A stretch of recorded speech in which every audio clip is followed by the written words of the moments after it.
My ancestors traveled for thousands of miles to find a place to call home. Today I'm going to inform you of the cultural background of the Mormon pioneers that shaped the history of Utah. Members of the LDS Church used to live in Missouri, and their neighbors harshly treated them due to their religious beliefs. After the Mormon War in 1838, the Mormons were expelled from the state of Missouri by the governor. They fled to the Valley of Salt Lake City.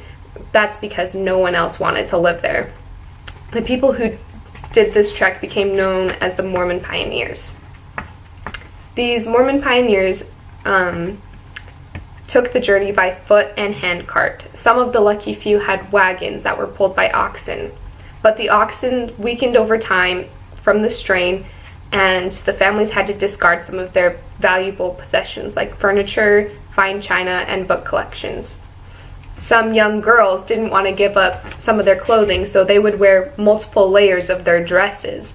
Later, to find out, it became too hot for them to wear all of their dresses, so they would just take off layer by layer.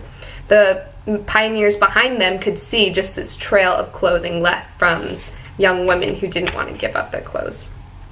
Most pioneers left in April and arrived in Utah in September, but some unlucky few decided to leave later, and they left in July. They didn't arrive to Utah until November. They had to face 2 months of a harsh winter, and they lost many of their loved ones along the way. Here are 7 Mormon beliefs you probably didn't know about. Number 1 is tithing.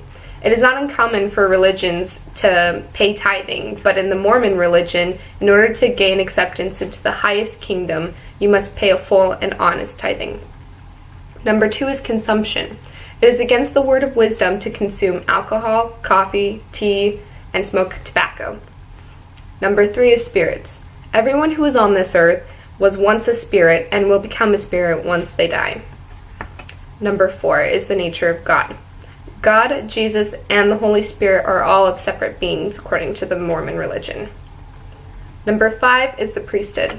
In the LDS religion, any worthy male can receive the priesthood and the specific duties that come with that. Number 6 is multiple heavens. There are 3 different heavens according to the Mormon religion. The first one is the celestial kingdom, which is the highest. That is where God and anyone who has followed his rule resides. The middle one is the terrestrial kingdom. This is where anyone who has followed the law of Moses resides. And then the lowest one, telestial kingdom, is where anyone who has followed carnal law will reside. Number 7 is forgiveness. God is forgiving of all sins except for the Holy Spirit and murder, according to the Mormon religion. God is infinitely forgiving except for when it comes to the second coming. After that, what you have done is what you've done. There is no way to be forgiven.